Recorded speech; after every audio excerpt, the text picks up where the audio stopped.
This is the church of my dreams. The church of the warm heart, of the open mind, of the adventurous spirit.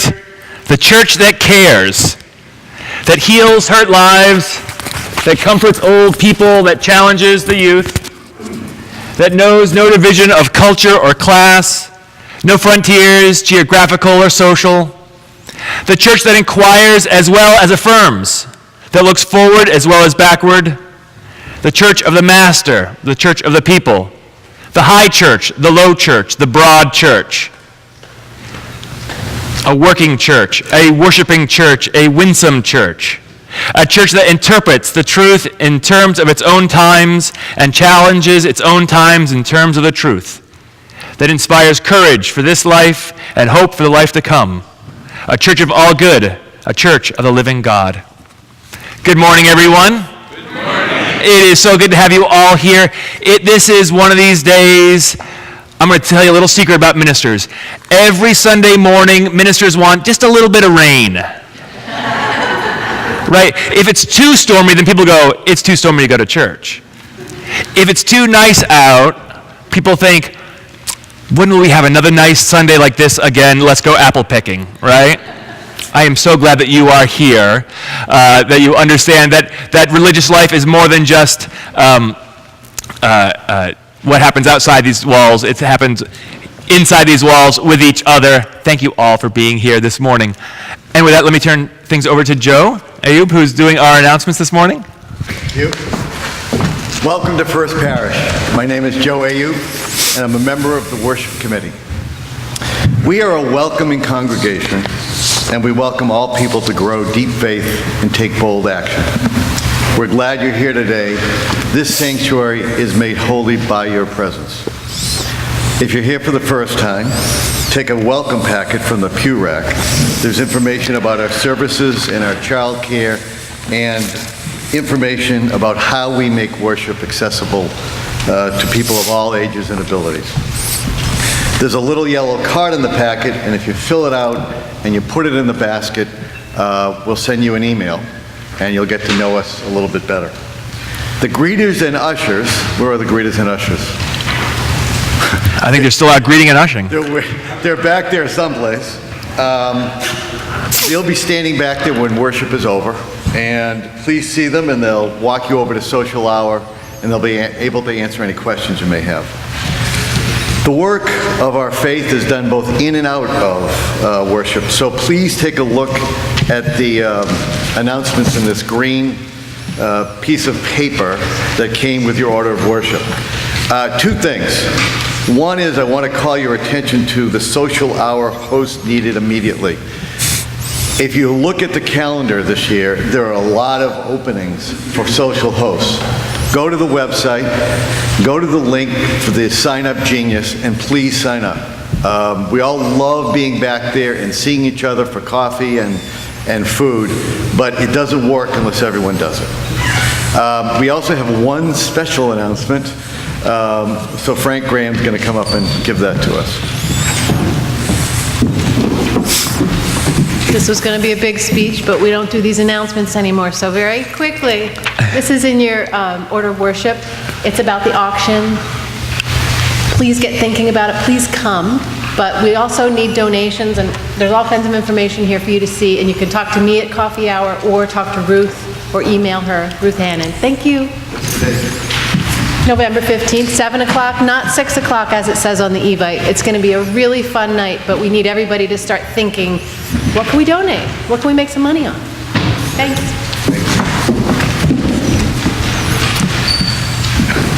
Extending a generous welcome is a spiritual practice. I invite you all to welcome your neighbors by taking a few minutes to greet them. If you're able, and join in singing hymn number 52 in the Great Hymnal.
Each Sunday, we light the chalice as a reminder that even in an increasingly unpredictable and dangerous world, the flame continues to shine.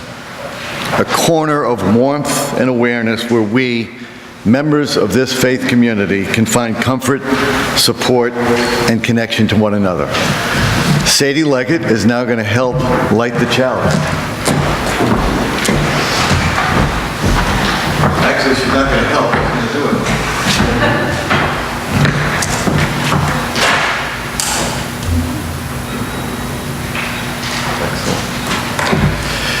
Now, can you join us in saying the call to worship? Come, let us be gathered to celebrate Sacred within and among us. We come to seek spiritual growth and understanding. We strive to practice acceptance, forgiveness, and love. Together, we work to build a world of justice and compassion. Come, let us gather together. Excellent. At this point, Sadie, don't go away. I'm going to invite all of our young folks to come join me up front here. It is, I love this space. At some point, you must have moved the pews back and built this little riser up here.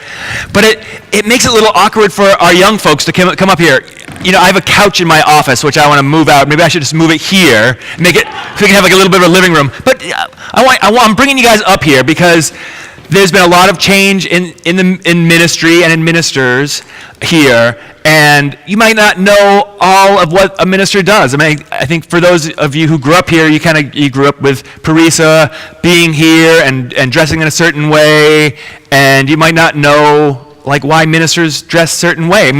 Not many people in our culture wear uniforms anymore, right? Who wears uniforms? Private schools. Kids who go to private schools. I forgot we were in Milton, right? Kids who go to private schools, you're absolutely right. But like for jobs, police officers and firefighters. Who else wears uniforms? Teachers. Maybe not teachers. The post office workers, yeah. Maybe folks here, maybe there's some adults here who wear uniforms when they go to work. Maybe they think of what they have to wear as uniforms. They don't really want to wear them, but ministers wear sort of uniforms as well. We have all of these different outfits that we wear, and each of these things has special meanings. Yes? Why do we have to wear them? So we have authority. So people, it's like no one paid any attention to me until I got gray hair. Then all of a sudden, people started. It's not really true, but all of a sudden, people expect the minister to look a certain way, to have these certain things. I brought a bunch of stuff. I brought this suitcase. As the interim minister, I'm just here for a little while. So sometimes, like I bring my suitcase out because it's a reminder for everybody that I'm staying for just a little while. Yeah. What do I have in? Oh, good question. Oh, it's like you're a little plant. You knew I was going to ask that. That's great. So in here, I have a bunch of stoles that ministers wear. But before I get to stoles, I've got some robes too. See, we come from the Protestant tradition. We're part of the Protestant tradition, and in the Protestant tradition, ministers wear often these black robes. Now, as Miriam said to me this morning, as I was putting my robe on, and I was looking at myself in the mirror in the hallway, she said, "You look like you're ready to you look like you're ready to go and speak at Hogwarts." Right? Because these are academic robes. These are the same robes that like judges wear. Who wants to wear a robe? All right, of course you do. All right, there's one here. That's too big for me. It's okay. It's all right. Here, I have an alb. Here's an alb. Who wants to put this on? All right, come on over here. All right, there we go. Exactly. We got to put two in each of you. All right, in each of that. All right, and who wants to wear this one? You want? We'll wear that one. All right, here we go. Now, in the Protestant tradition, ministers wear these academic gowns, as they're known, because we wanted to show show off that we are educated, right? In the Unitarian Universalist tradition, you need to have the equivalent of a master's degree in divinity. So you have to show that you've gone to college, and then you went and did even more education. And when you graduate, you sometimes are given an academic hood. Who wants to wear the academic hood? Oh, you guys are all set. You guys are all set. Here, come on. So this shows that that I have a master's degree, and from the colors, it's like birding. If you ever go to like a minister's ordination or stuff at universities, you can tell what school they went to by the colors and all that sort of stuff. So here's an academic hood. And if you went and got a doctorate, your hood is even larger and probably be reaching the ground. Ministers also wear stoles. Who wants to wear a stole? Oh, no, look at all your classmates. You're good. All these classmates here, come forward. I got stoles that people have given me. Here, come on up. Well, maybe so. I got a bunch here. So now the stole represents. It is the yoke of authority, as it's known. Who wants? Come on. I got plenty of these things. So a yoke is what you used to put around a horse or a bull's neck as they pulled their. Okay, there you go. As they pulled stuff. Hey, hang on. Let me get the rest of your classmates here first, and I'll come back to you. Don't worry. As they pulled a plow or something, right? So it's a symbol that you are here to work for other folks. It also goes back to a much older tradition. Here, want to put this on too? I'm sure we can even find one for your dolly too, if you want. All right, and that you would have. In ancient time, when people came to cities, they would be riding horses, or they'd be walking, and their feet would get all dirty. Here we go, one for you, and you can have this one. And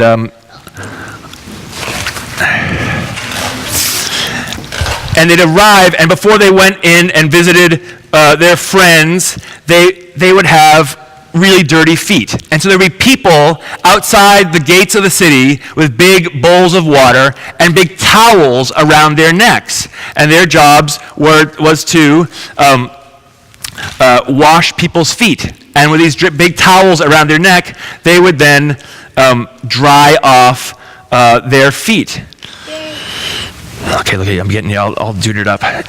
You don't usually put the stole over the hood, but it's okay. So all these different ways, all these different rules of doing this. Here, you want? You're good. You're good. Yes.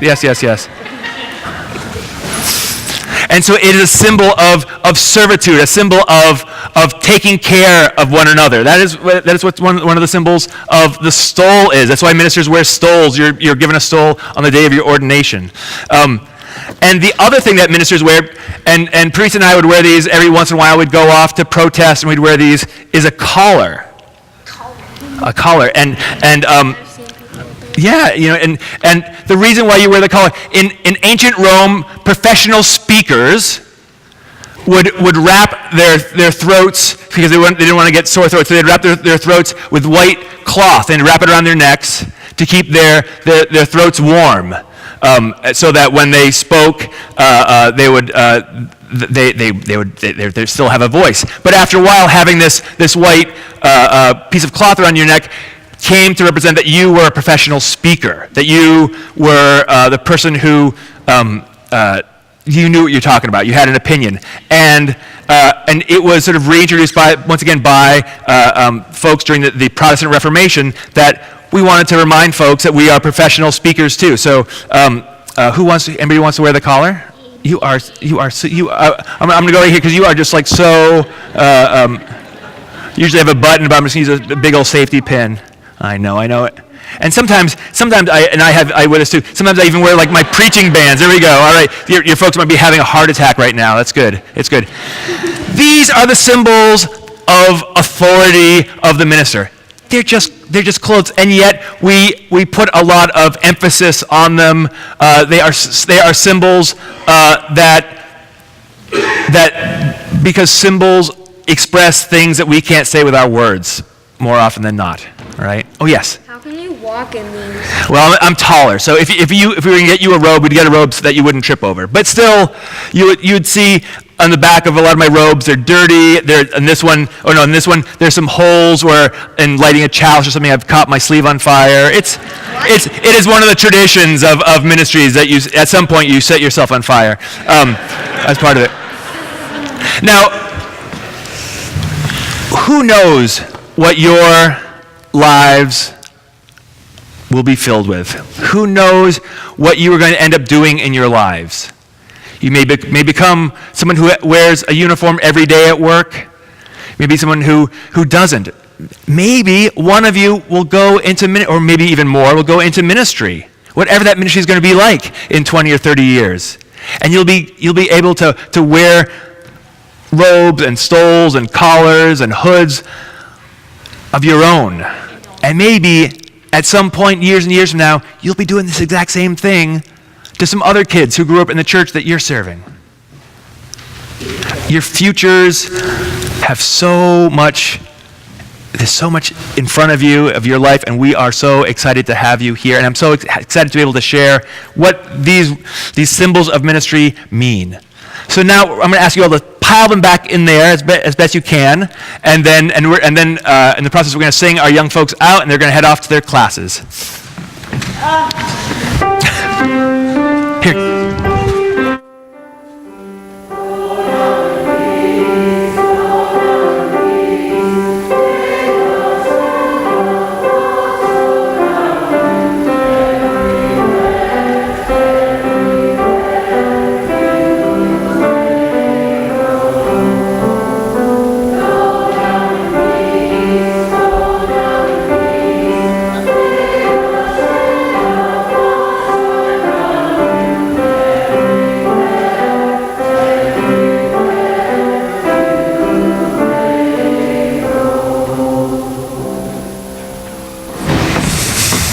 I'd like you to join me now in a responsive reading. It's number 464 in the gray hymnal called And Then.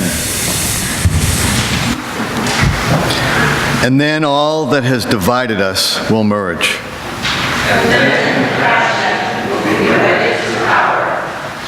And then softness will come to a world that is harsh and unkind. And then both women and men will be strong.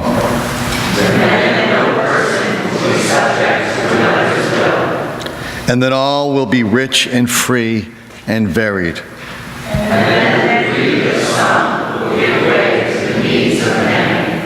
And then all will share equally in the earth's abundance.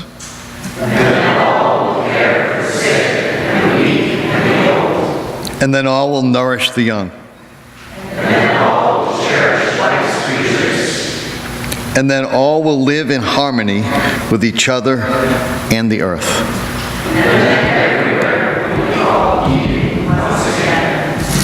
Thank you.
I feel kind of naked after leaving my robes and everything down there in my suitcase. I know some interim ministers who on their first day, they come in with a suitcase, they walk in and they put the suitcase down right in the front of the pulpit, and then the suitcase sits there for the 2 years, every Sunday. Even on like Christmas Eve and even like weddings and funerals, I always think it's a bit much, but they do that. So I hope you don't mind for today. I'm too much of a clothes horse to leave all my stuff out here. Next week, I wanted to remind everyone, too, that next week, that table, our lovely table down there, the centerpiece will not be my suitcase, but will be our communion that we have together. So that next week is the first of the communion services of the church here. Have you ever failed at something? I'm sure you have. I am sure that I am not the only person in this church who has been divorced or who has lost a job. I am sure that you have failed at something because, well, that's often one of the ingredients for why we come to church. Here's a question. Instead of have you failed as individuals, has this church ever failed? Have you ever experienced the church failing as a whole? What have you ever failed at? I'm going to tell you about an epic fail that I was once part of. It was 1983. I was a teenager attending the youth conference on Star Island, and we were wild. We were loud, we were rude, we ran around everywhere, we sang dirty songs on the boat coming out to Star Island. How many of you have been to Star Island? It's a Unitarian Universalist conference center off the coast of New Hampshire. Great place, especially as a teenager. Great place. And we were probably doing everything that the parents and the adults were doing, but when they saw the kids doing it, it kind of made them shocked. Including some kids were sneaking off and drinking. Some other kids were maybe doing other drugs. And the straw that broke the camel's back was that this one kid, who we'll call Dave, because that was his name,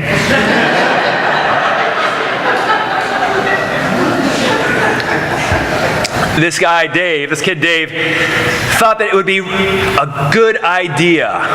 He thought it would really heighten his experience of Star Island to have some LSD, to have some acid. So he went and used the phone there on the island to call his drug dealer.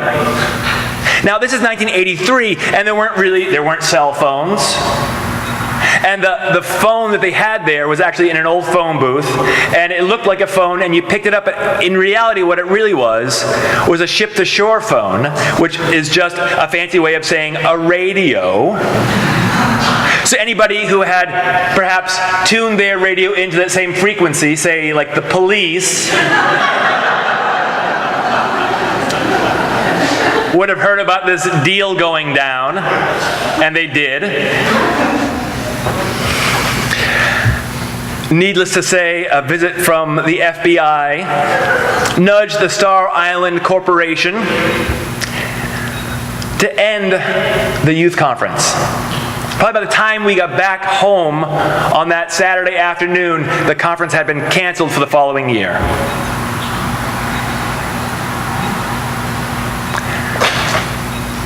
A bunch of us didn't want the conference canceled. A bunch of us, as soon as we heard about it, we said, what are we going to do? So we organized. We got a group of folks together, we went and we met with the board of Star Island. And we spent a year working on what went wrong. We drafted new bylaws, we apologized, we made new rules, and the Star Island Board put us on probation for a year. those of us working on what we call the SOS committee, the Save Our Star committee, realized that there was a high level of assumptions going on among the conferees. There's a bunch of assumptions that the youth who came there made about the conference and what they could do there. Most of it, I have to admit, came from a sense of privilege. Like this conference had been going on for 100 years. Of course there would be another youth conference there. And of course we should be able to do anything we want there. There was little sense of ownership in the conference, little sense of stewardship of the island. How could we fix that? How could we get people to take a greater sense of ownership in that place? How could we get the youth to understand that they were responsible for the conference and the island and for each other? So my friend Mike, whose nickname is Prince, had an idea. Prince had been elected to be the chairperson of the conference the following year. And he, to be honest, was the driving force behind the Save Our Star committee. So he gathered us together, pitched an idea, and we, the leadership of the conference, approved. So in June of 1984, we had a 1984 themed conference. Yeah, no, like George Orwell, a George Orwell themed conference for youth. It was more fun than it sounds. Of course, we didn't tell everyone that this was the theme. I mean, everybody who was going to come to the conference knew that there had been problems last year, knew that we had to take new directions, we had to make some changes. So then when we sent out the information, we put things in there so that they would start to act a little bit different. We said, when you come on the boat, you got to dress up. This is one of the big problems. The people who own the boat company were continually embarrassed because all of a sudden all these kids were coming on the boat and we were swearing and doing all this other stuff. And all their other guests who were on the boat, maybe wanted on a little whale watch, who were going to go on a little sightseeing, they were exposed to like the raw DNA of Unitarian Universalist youth of the 1980s. It was more than they really wanted to deal with. So we said, okay, look, we're all going to dress up. And since we were teenagers, most of us only had like one set of nice clothes, so we didn't want to get them dirty, so everyone dressed up in the boat, everyone behaved. And we got them to Star Island, we got them into the conference room where usually people would have sat in a big circle, sat on the floor, sat on each other's laps. We said, no, once again, we were rude to other folks. We'll just sit in chairs. We're going to sit in chairs. And we gave them new ways of being. We changed some songs. We said we're no longer going to sing those songs. We're going to sing some new songs we have. And you know what? Because we all have these problems with our language, we came up with a whole list of alternative swears. We had this big chart up that friends who I grew up with, who are part of the youth experience, we still will use. We'll still send emails using those old alternative swears.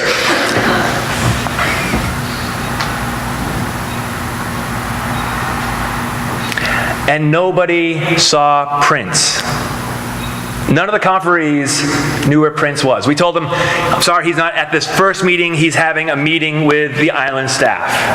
And then when it came to meal times, I'm sorry, Prince isn't here. He's meeting with the kitchen folks, but he knows that you're here. He's so excited. He loves you. But he's just busy making sure that everything runs really smoothly. And people expected this. Of course, we had such problems a year before. We want to make sure everything runs so well. It's so great he's off doing this. But we wanted to enforce in people's minds that it was that he was still around, that he was watching you. And so we had big signs that said, "Prince is watching you. Prince sees you." On that first evening, an evening worship service where normally everyone would come, would file up. It's a beautiful little stone chapel, and you'd take these candlelit lanterns up the hill to up to the little chapel, and you'd hang them up, and the chapel would slowly fill with light. And for the years I'd gone before, that first service was always sort of a Quaker-style service where you would sit in silence, and then people would get up and they'd talk about being back in Star, how important it was to be back with these folks, how much we love them.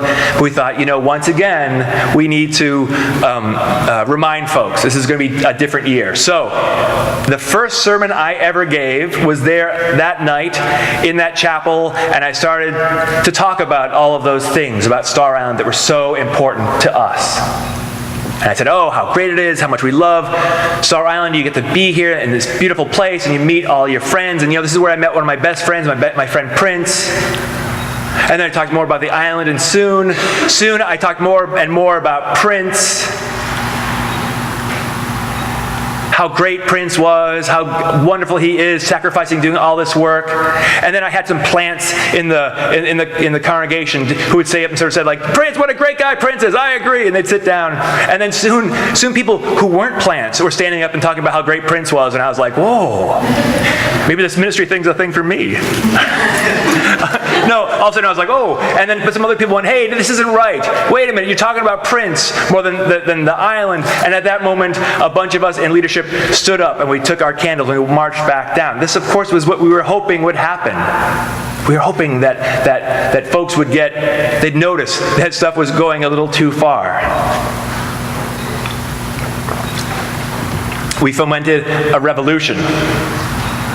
The next morning, the conferees called a meeting with all of us, and we came clean. And by the end of that morning meeting, everyone understood the importance of having ownership in that conference. Everyone learned about how to recover from failure. Everyone also experienced feelings of grace and forgiveness because the Star Island Corporation allowed us to come back.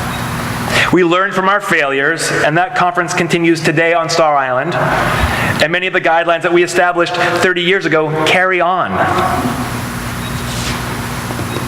Now, today is the last service this month. And this month, the theme has been who, what, why, and how of this transition time. In the services, you've learned about me, what kind of ministry this interim ministry entails, and what my impressions are of you. I've held a mirror up to all of you somewhat and said, this is who I think you are. So today, this Sunday, right now, I'm trying to figure out how you do church.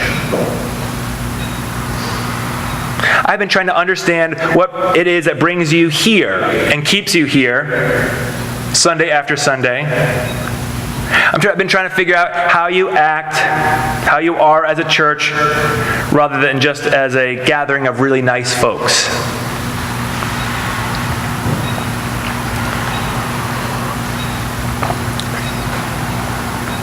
And right now, I'm trying to figure out how this church fails. I don't mean the way this church has not succeeded in certain very measurable ways. That religious education isn't as full as it could be, that pledging seems to be a little down this year. But I also want to know, how does this church handle failure? Do you examine your failure and figure out why things happened?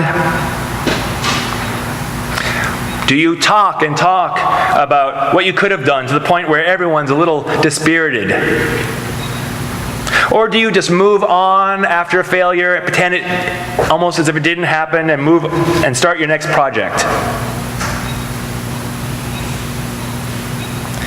I ask these questions because the other night at the All-Church Council meeting, which is where we have representatives of all the different committees of the church come together, we had lots of talking about what's important to this church and how this church operates, how it runs, what's at the center of this church's life. And I realized that there was feelings running underneath the surface. Feelings of opportunities lost, opportunities missed, I should say. I heard things how things have been started, then ran out of steam.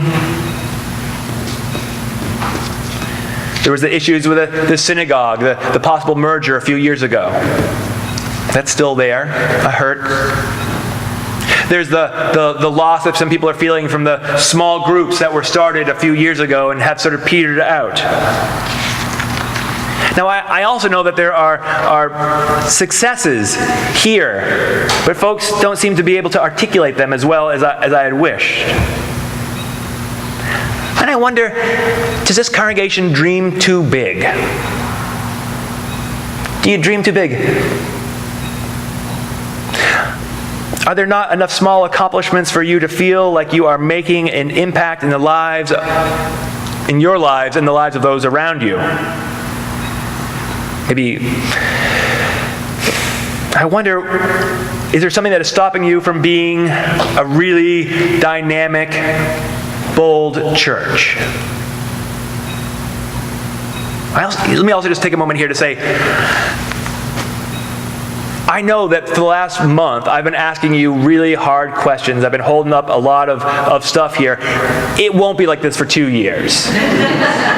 Or at least I'm telling you that right now. It may be, but I'm telling you right now, at least it probably won't be. But I want us, as we start our relationship together, for me to get some things out on the table. So I'm wondering if this church is afraid to fail. Or perhaps you don't know how to fail or how to recover from failing. I've heard things from folks about discussions and things that are bubbling under the surface, and but I don't believe that they are the things that are holding you back. Is it this cross that's holding you back? Is it the words painted on the walls here? If I took this cross down, would you do all the things that you didn't do before or you were frightened of doing before? Are you vampires? Is that what the issue is here? You know, Unitarian Universalism, Unitarianism, the first emergence of Unitarianism started in Transylvania. We are a little uncomfortable around crosses. I don't want to make light of those issues. I don't want to make light of the issues of symbolism in the sanctuary or in this church. But sometimes I wonder if we get more excited about defending or attacking some symbol because it distracts us from dealing with the real issues. And maybe the real issue is this: how are you a church? What does this church do together besides come here on Sunday mornings? What about this place makes you come alive? Maybe this church wants to distract itself from the fact that it's having a hard time with its real identity of who it is and what's important to it. I asked that question at the council meeting the other night. I asked, what is the burning coal at the center of this church? And there were plenty of answers. But mostly they fell into two camps: community and sanctuary, connection and solitude. It's a classic dichotomy of church life, right? We have one foot in this world with all of this world's issues, and one foot not in the next world, but in questions of higher meaning, of questions, of the big questions of life. Right? Perhaps one part of this church is asking big questions like, why is there suffering? And other parts of this church it doesn't really care why there is suffering. They want to know how to end that suffering.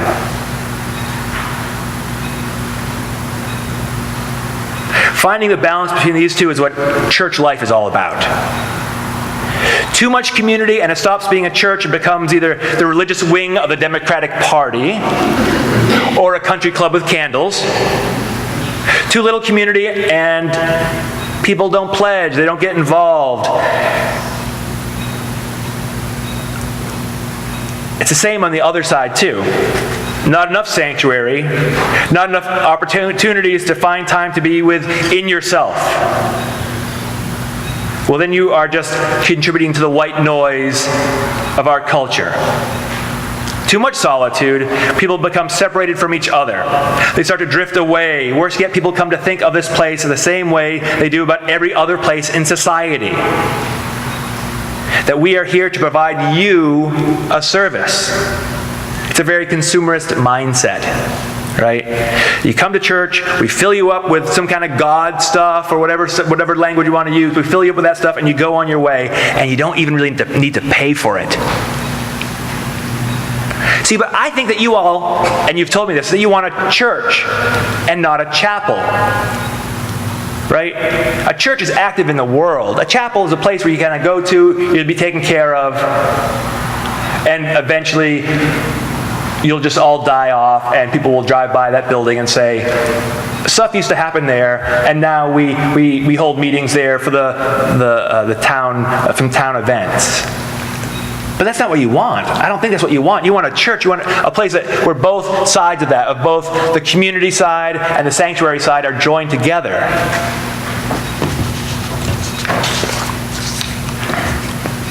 Because we need both the cloister and the cell group, right? We need a place where we are interacting with each other, and a place where we are able to spend time with our thoughts and to ask the bigger questions of ourselves and each other, and think of the sacred and the holy in our lives.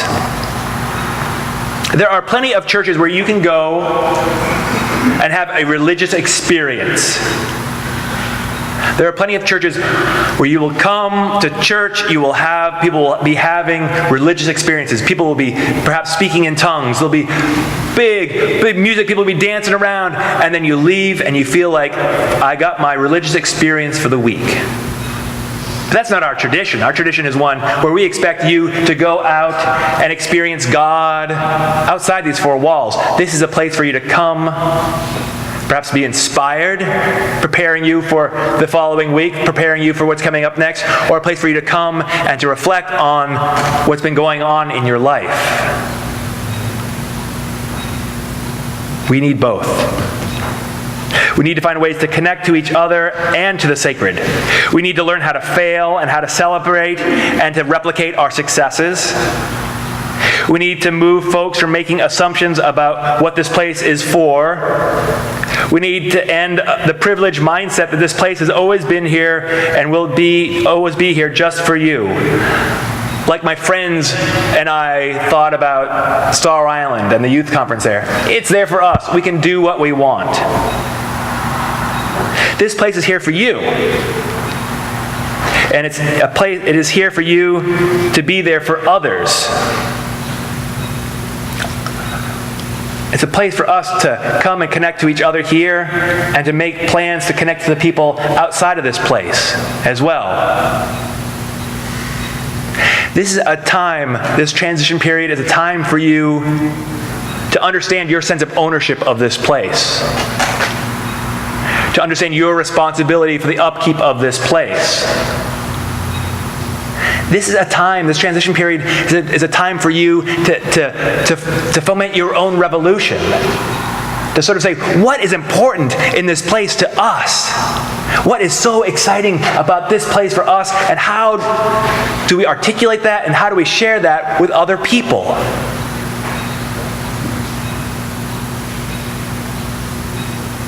And then all will nourish the young. And then all will cherish life's creatures. And then all will live in harmony with each other and the earth. And then everything will be called Eden once again. Amen. Our next hymn, you'll find it in the gray hymnals. It's number 138. These things shall be. 138. Please. We'll sit and sing this. We'll sit and sing this. 138.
Let us open our hearts in prayer.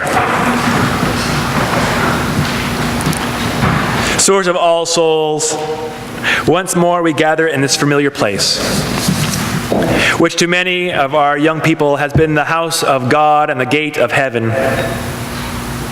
Here again, each and all, we would renew our best resolutions and our response to the bright visions, and think on things that are true and just and lovely and of good report. If we do begin, as we must, at the human end, may we soon see that this life of ours can be divinely lived, has been, is, and always shall be, more and more, and that this fact is a revelation from the deep heart of all things. Here may we be not only a community of seekers, but of finders too. When we cannot see eye to eye, may we see heart to heart, and not allow differences of opinion to harden too quickly into differences of spirit. May this church keep its place as a company of those who have different ways and different dispositions, but are drawn together because of the spirit of religion and the spirit of charity are greater than sect or creed. We want this place to be a place for young and old, for we recognize that in this one short hour, it helps to make all Sunday a good day and a glad day, a day of refreshing preparation for a well-spent week. We want this church to be a house of the sacred and the holy just because we need leave nothing truly human outside its doors. On this Sunday, we think of those who have lost a pet this week. We think also Sadie is grateful for the best year ever. We think of those in places of war. We think of the pain that is caused often in our name. We would bring the work we do, often hard to be blessed, with a touch of new light. And our joys, however simple, and our sorrows, however bitter, and our hopes for the world, however frail, all be taken up into the sense that we belong to one another and to you. As we gather us in. Amen. Let us be in silence for a few moments.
Amen.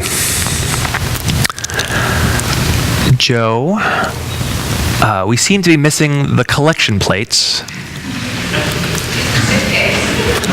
If somebody, I made the whole joke about people for not giving money, and I don't want to make that make it any easier for that to become true. And while I'm at it, Kathy, I want to give you our pledge form. I want you to know that everybody there you go. Sure. That as the interim minister, This place is important to me too, and I want to make sure that you understand that our family gives as well to this place, and we also give to the Church of the Larger Fellowship, which is a larger ministry of the Unitarian Universalist Association. We split our pledge between these two. Last week in the service, I gave you permission to speak to me about missing Parisa, your former minister. I said, that's okay. And I was inundated with folks. Oh, the tap was turned on. People spoke to me here. People spoke to me there. People at coffee hour. Through the week, I got emails. I heard from folks. It is great. I'm so happy that we're able to do that. And thank you. So right now, I want to give you permission to give more money than you had planned to give. It worked so well last week, me giving you permission. I'm going to give you more permission. The offering is what we bring to church. This church is supported by what and only by what we bring to it. The offering will not be given and received.